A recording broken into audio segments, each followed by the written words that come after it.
problemas de adenoide, por ejemplo, es muy común que los niños tengan problemas para dormir.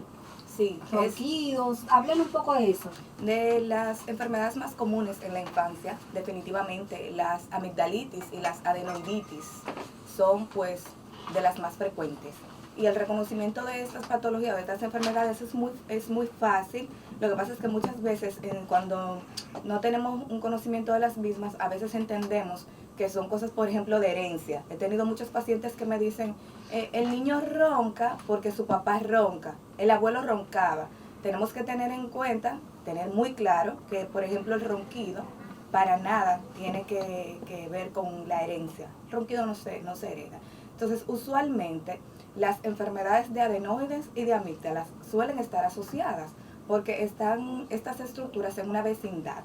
Las adenoides están al final de la nariz, en una zona que se llama rinofaringe, y las amígdalas están un poco más abajo, en una zona que se llama orofaringe o en la garganta, como conocemos comúnmente. Entonces, cuando se enferman las adenoides, por lo general hay un goteo frecuente de moco infectado hacia las amígdalas que hace que ellas también se enfermen. Ahora bien, ¿cómo yo sé que mi niño está teniendo adenoiditis o que está teniendo adenoides grandes, que el médico usualmente te va a decir que es una hipertrofia de adenoides? Eso se reconoce clínicamente con síntomas. Inicialmente se produce obstrucción nasal o nariz tapada que se manifiesta con ronquidos, respiración oral, que puede ser una respiración ruidosa o no, respiración pues con la boca abierta diurna, o sea, durante el día. Y luego ya con el paso del tiempo, este ronquido, esta respiración oral, hace que hayan modificaciones craneofaciales, o sea, a nivel del rostro, a nivel de la cara, orofaciales, a nivel de la boca, de los dientes, habiendo una protrusión. Son esos niños que tuve que tienen los dientes, la arcada dentaria superior, arquean pues mucho más anteriorizada, se van como hacia adelante. Hacia adelante. Dientes, el paladar o el cielo de la boca, como la gente lo conoce, se eleva un poco más y modifica el tercio medio facial o la mitad de la cara, haciendo también que con una respiración pues inapropiada no se llene de aire o se neumaticen los senos paranasales. Entonces esta hipoplasia hace que la media cara o el tercio medio facial no crezca de forma armónica con el resto de la cara. También aparece hiperpigmentación o esas ojeras que los padres preguntan, pero ¿por qué tiene ojera? No entiendo. Es porque el niño no descansa bien, no duerme bien. Aparte de esos trastornos craniofaciales y orofaciales, como también el labio inferior que suele retraerse un poco, todos esos cambios son los visibles. Pero tenemos que tomar en cuenta, Alba, que tenemos cambios que no son visibles, que son cambios que van ocurriendo de forma interna. Por ejemplo, cuando el niño hace pausas respiratorias, eso también pasa con el adulto, hay una irritación cerebral y el intercambio del oxígeno y el CO2 que se debe producir de manera normal, se requiere muchas veces un gas, el CO2 que no es el apropiado en esa pausa respiratoria, son los niños que y luego reinicia. Y ese es el niño que al día siguiente está irritable, molesto, inquieto, que los papás manifiestan que es hiperactivo. Es el niño que de alguna manera... no descansa, no, nosotros los adultos. Claro, y el cerebro está en atención, vigilando que no haya una parada respiratoria por más prolongado, incluso que pueda comprometer la vida del niño. Y por lo tanto, esa vigilancia hace que él esté siempre excitado, que el cerebro esté excitado. Y también lleva a otras enfermedades como la obesidad, cambios cardíacos, respiratorios intensos a nivel pulmonar. O sea que son muchas consecuencias que devengan estos trastornos de adenoide y de amígdala, y que la gente debe saber que no son herencia, que no son una cuestión no resolvible, por así decirlo. O sea, son cambios que ocurren y que se resuelven, y que ya tenemos mucha tecnología, muchas alternativas. Eso te iba a preguntar, ¿qué alternativas hay? Porque, por ejemplo, lo que fue una experiencia personal, lo que recomiendan muchos otorrinos es vamos a sacarle las amígdalas. O le hacen la extracción de las amígdalas, es una operación incluso ambulatoria. Así el niño es. se va a su casa el mismo día o al otro día. ¿O hay alguna terapia que pueda ayudar al niño a evitar la cirugía? Sí, hay criterios establecidos. Vamos a hablar de criterios infecciosos y criterios obstructivos. Cuando tú tienes ciertas cantidades de infecciones, por ejemplo en el caso de las adenoiditis y las amigdalitis, en 1 año, en 2 años, en 3 años, incluso los criterios llegan hasta los 7 años, ya tú tienes que ponderar la cirugía o no. Me explico. Si un niño presenta, por ejemplo, más de 7 episodios de amigdalitis en un solo año, ya ese niño tiene criterios infecciosos, aunque él no tenga cambios obstructivos como nariz tapada, respiración con la boca abierta, nada de eso, pero tiene ya criterios infecciosos para la realización de una amigdalectomía. ¿Por qué? Porque la cantidad que se está produciendo de la bacteria más frecuente para la causa de las amigdalitis, que es una bacteria llamada Streptococcus beta hemolítico del grupo A, esa bacteria, como está muy elevada a nivel de la sangre en el organismo, es capaz de producir afectación en otros órganos, por ejemplo a nivel del corazón, a nivel del riñón. Entonces, antes se utilizaban criterios clínicos, actualmente algunos pediatras y algunos médicos generales y algunos internistas, por ejemplo, utilizan todavía la colocación de penicilina benzatínica.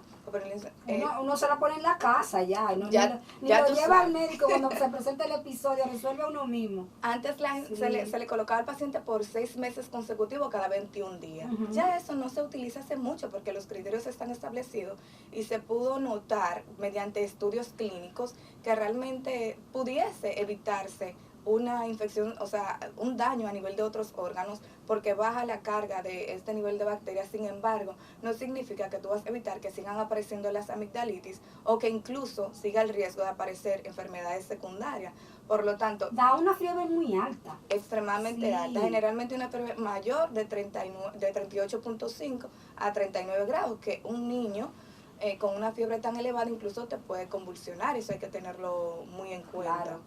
Y esas infecciones provocan esos procesos febriles. De hecho, hasta meningitis hay niños que le ha causado, porque sube tanto la temperatura que le causa un daño cerebral de importancia. Así mismo es, porque con una temperatura tan elevada ocurren cambios a nivel cerebral y, como tú dices, puede haber una inflamación de esa zona de la meninge.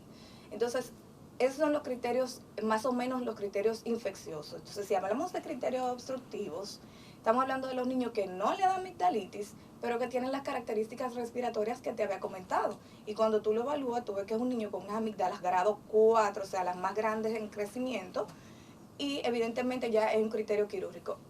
Particularmente yo, como otorrinolaringóloga, nunca le hablo de cirugía en la primera consulta a papá y mamá. Es una consulta estresante en la que tú ya vas con un nivel de estrés muy importante. De alguna manera, cuando te hablan de cirugía en una primera consulta, ya tú sales asustado, no sabes de qué va el tema.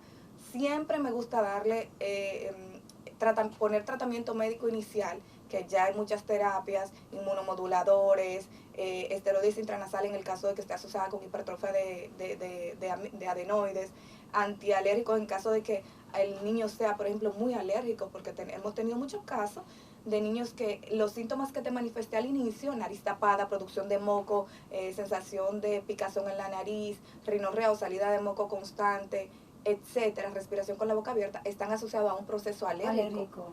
Entonces, de repente, tú manejas la parte alérgica, reduces esa enfermedad de base o mejoras esa enfermedad de base, en muchos casos asociado con un especialista alergólogo, y puedes mejorar la respiración del paciente. Y papá dice, mira, no hace pausas respiratorias, respira con la boca abierta a veces, y el tamaño de las adenoides redujeron, no lo quiero operar.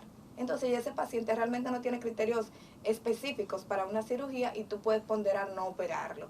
Ahora, si el paciente, a pesar de los tratamientos médicos, de un seguimiento y vigilancia, de un control, igual tiene los síntomas respiratorios que van a causar otros trastornos o los síntomas infecciosos, igual lo pusiste en tratamiento, sigue haciendo amigdalitis, sigue haciendo adenoiditis, sigue haciendo los mismos síntomas, pues definitivamente ya eso es un criterio quirúrgico.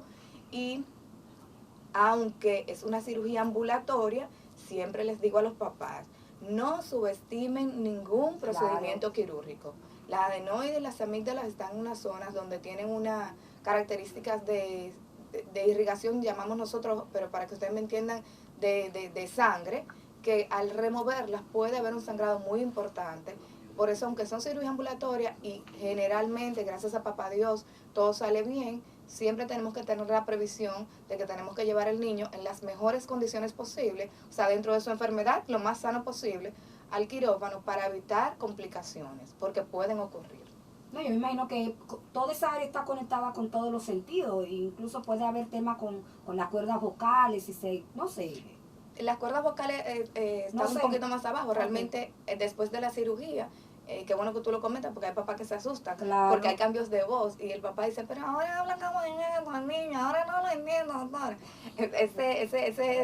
Ese es porque hay mucha inflamación, todo está hinchado, el niño tiene miedo de hablar porque le duele, pero las cuerdas vocales no se tocan en este tipo de cirugía. Sin embargo, esos cambios de voz ocurren de manera inicial, luego ya cuando la recuperación va ocurriendo, pues ya definitivamente vuelve a tener una voz normal. Y se hace conjunta la cirugía. Retiramos adenoides cuando ya están muy hipertrofiados y retiramos amígdala, o hacemos una o hacemos otra. La hacemos en un mismo tiempo quirúrgico. Si ambas, que generalmente más del 95% de los pacientes cumplen con los criterios para hacer ambas cirugías, porque por lo que te dije inicialmente, como las dos están en una área regional, o sea, en una región que es de comunicación importante, generalmente se afectan las dos. Ambas. Sí, entonces usualmente hacemos la cirugía en el mismo tiempo quirúrgico. Primero, por ejemplo, como lo elige el cirujano, primero las adenoides y luego las amígdalas, o primero amígdala y luego adenoides.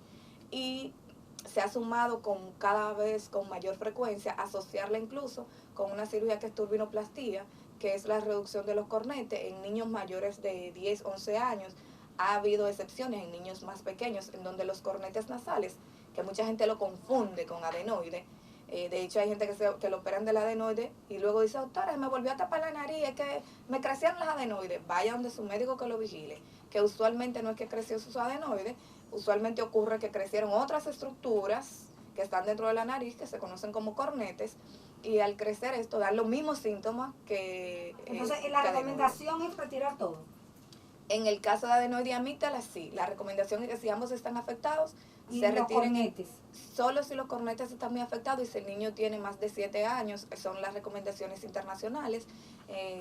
Y en algunos casos, por ejemplo en Europa, se utiliza más operar cornetes niños mayores de 10 años, pero en Estados Unidos ya se habla de niños mayores de 7 años, tienen los criterios.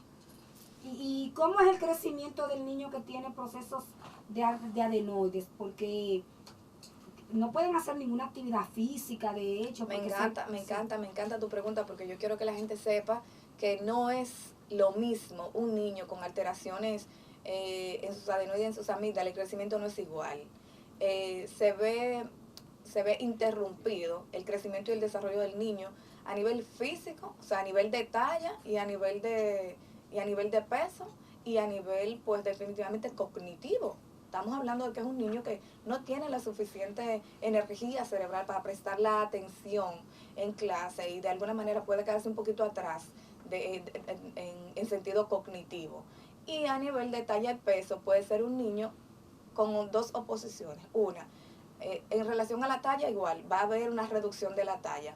El cerebro que no descansa, el cerebro que no duerme, crece. Niño que no crece. O sea, si usted quiere ver un niño creciendo y creciendo saludable, que duerma bien y que coma bien. Ahora, si no descansa, lo siento. Pero ni siquiera comen bien, porque es que se cansan incluso de comer. Exactamente.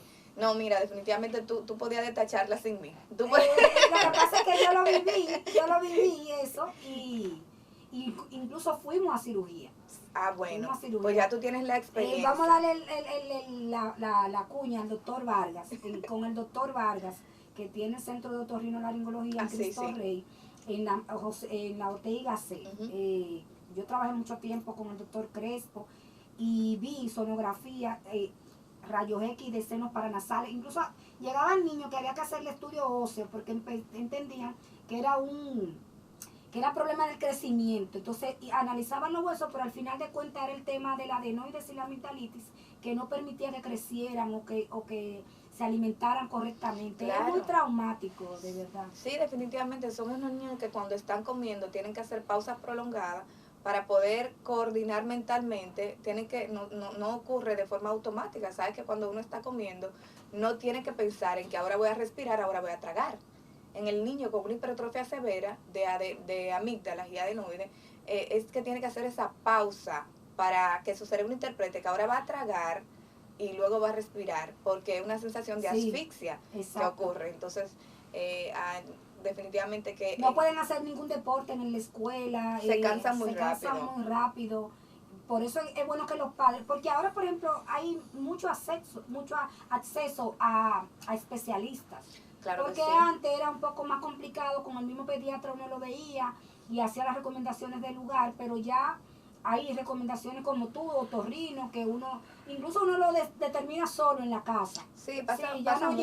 ya no llega al pediatra, sino que se va directo al otorrino. Pasa mucho que los pacientes ya van directo a buscar. Eso me gusta de la salud en República Dominicana, que yo digo que el proceso no se enlentece tanto como en los países en donde En tiene que Estados pasar. Unidos Y en Europa, que es tú tienes que pasar de un nivel a otro, de un nivel a otro. Es lo correcto, Es vamos a estar claros. Es lo correcto, porque te llega mucha gente incluso Sí. sin indicación de venir a un especialista. Sí, Sin sí. embargo, la gente no pierde tiempo. Aquí generalmente el que puede, y la mayoría de la población que tiene acceso a un trabajo, tiene acceso a un seguro médico. Exacto. Entonces ya la mayoría de las sociedades médicas, y una de ellas el otorrinolaringólogo, trabaja con seguros médicos, lo que le permite al paciente que si no puede hacer algún procedimiento, pero ya va a una consulta y se orienta en relación a todo lo que está pasando con su. Y no hay limitaciones para acceder al especialista sin inconveniente. No, porque ya esa es otra cosa, como tú decías, en Estados Unidos, en Europa, hay todo un sistema de niveles de salud que sería lo ideal para nosotros, pero al final de cuentas, en temas de niños, como lo que estamos hablando, uno ve un respiro porque puede hacerlo directamente, consultar. Es muy común, hay que decir, yo me atrevo a decir que aquí, ¿cuántos niños? De 10, 3 o 4 tienen que sufrir de problemas de adenoides de amígdalas. Yo también me atrevo Sí. a confesar que sí, y esos son los que se conocen. Exacto. Y la mamá que tiene el conocimiento, porque yo me imagino que en esas poblaciones pobres como el sur profundo, muchas provincias donde no hay acceso a especialistas, porque eso hay que tenerlo claro. Aquí hay provincias que solo tienen ginecólogo y pediatra. Sí, es así. Y médicos generales, que tú no consigues ni un cardiólogo, que va un cardiólogo una vez a la semana, o con un otorrino quizá pasa por ahí. Sí, es así, es correcto. Y también que, por ejemplo, el otorrino para trabajar necesita, ya entrando un poco en lo que sería lo social, necesita cierta instrumentación especializada y tal, y muchas veces va a una consulta y da la consulta y orienta al paciente, pero no puede resolver el problema porque no hay los recursos, por ejemplo, en el centro hospitalario. Exacto. Por eso es que nosotros tenemos un Robert Reed full. Sí. Súper congestionado porque todo el de provincia viene aquí. Sí, sí, sí. Por eso ya no, los niveles, un tercer nivel, estamos viendo primer nivel, paciente con problemas de primer nivel. Entonces, por eso ese hospital pediátrico, bueno, ahora tiene un poquito más de ayuda con el Hugo Mendoza. Con el Hugo Mendoza, pero por eso usted va, por ejemplo, a Robert Reed y va a ver esas emergencias llenas. Y de gente que viene de San Cristóbal, de Azua, del este, del sur, del norte, porque no hay en todas las provincias las atenciones de especialistas, por ejemplo, de un otorrino. Así es, mira, yo te comento a manera breve que yo tengo pacientes que los padres lo traen del exterior, de Estados Unidos y de Europa. Oye. Para operarse. Aquí. Sí, para operarse con nosotros porque el tiempo para la cita y para ver al especialista, por ejemplo, allá es tan prolongado. Y tengo pacientes de aquí que están en la consulta pública, por ejemplo, y ya se desesperan, con su seguro médico se van a la consulta privada porque las citas realmente son muy extensas, que sea al año y tal. Pero el acceso a la información cada día es tan importante, cada día es mejor y eso es tan satisfactorio. La gente no solo sabe dónde está el especialista, sino que la gente rankea al especialista. Sí. La gente lo ve y la gente dice, mira, la doctora pertenece a una sociedad especializada. Ese bueno. La doctora pertenece a una sociedad especializada. La doctora se graduó en tal universidad. La doctora viajó a tal sitio a hacer una formación. O la doctora tal. Y eso es muy bueno. Eso es buenísimo porque ya cuando tú vas a esa consulta, tú vas con la información de ese médico. Entonces, cada día... No, y las referencias personales también. Claro. Yo creo que ese es el boca a boca es lo que lleva al médico a crear la reputación. O a que no tenga una buena reputación también, es lo mismo. Es importante el boca a boca. Es lo mismo, pero recomendaciones que la gente puede hacer en casa, si tienen niños con estas afecciones, en lo que llega, si tengo una crisis el fin de semana, hasta que llegue el lunes para ver al doctor, por ejemplo. Usualmente las medicaciones no son correctas enviarlas, o sea, recomendarlas, porque cada paciente es individual. Entonces, lo que pudiera recomendarte para un paciente desde el punto de vista de medicación, pudiera ser para otro paciente alérgico, no tolerante, etcétera. Sin embargo, en sentido general, siempre es importante saber que las áreas en donde el niño está creciendo deben ser áreas que estén lo menos contaminadas posible. Estas recomendaciones son generales y ayudan mucho en el sentido de que hay menos episodios de alergia, menos episodios de producción de moco, menos episodios de adenoiditis y menos episodios de amigdalitis. Si su niño se chupa el dedo, trate de hablar con su pediatra o de ver de qué manera usted puede evitar ese hábito, porque todo lo que el niño toca se lo lleva a la boca. Ah, eso puede provocar una infección. Claro, porque es que las amígdalas y las adenoides están en unas áreas donde todo pasa, todo lo que tú respiras pasa por ahí, todo lo que tú te llevas a la boca pasa por ahí, son el filtro, como la gente lo dice, que es uno de los temores quirúrgicos, que la gente dice, no quiero que me lo opere, porque doctora, me le va a quitar la defensa. Exacto. Que eso es un mito, que luego podemos hablar de eso. Sin embargo, en sentido general, si el niño, por ejemplo, no se chupa el dedo, si es un niño que está en un hábitat lo más higiénica posible, entre comillas, no es que usted tiene que tener su casa estéril, pero de alguna manera que la humedad, las filtraciones, el humo del cigarrillo, papá y mamá, si usted fuma, no fume en el área donde esté el niño, sobre todo en la habitación del niño. Las cortinas pesadas que retienen mucho polvo, las alfombras, las filtraciones en las paredes y en el techo, repito, el uso de peluches, todos esos elementos que contienen y que guardan polvo, humedad, son elementos que propician que hayan enfermedades respiratorias frecuentes, y estas enfermedades respiratorias se asocian a lo mismo, adenoiditis, amigdalitis, bronquitis, todas las itis de la vía respiratoria. Entonces, definitivo, no cigarrillo, olvídese de la juca al lado de su niño, todo eso, porque todo eso, si bien es cierto que le hace daño al adulto, al niño más. Es tanto así que nosotros decimos, si es un paciente fumador que no puede evitar fumar, usted antes de ir con el niño tiene que bañarse, cambiarse la ropa y lavarse el pelo. Y suena extremo mamá y suena extremo papá, pero cuando usted tiene su niño enfermo, eso es lo extremo. Entonces hay que cuidar de ellos. Es desesperante también, sí, de verdad, eso no es tan fácil de lidiar con un niño con ese tipo de problemas. No, cuando yo he visto videos en donde cuando mamá o papá lo graban, donde hay una pausa respiratoria tan prolongada que la mamá sacude al niño y lo despierta, prefiere despertarlo porque siente que su niño se va a asfixiar. Y eso es desesperante. Sí, claro. Es desesperante. Pero bueno, ya ustedes lo saben, llamen a la doctora Wanda Pérez, vamos a darle tu contacto, Wanda. Por supuesto, estamos para servirle. Estamos en el 809-868-7826. Nuestra asistente, la licenciada Martínez, siempre está presta a contestar. Pueden escribirle por WhatsApp.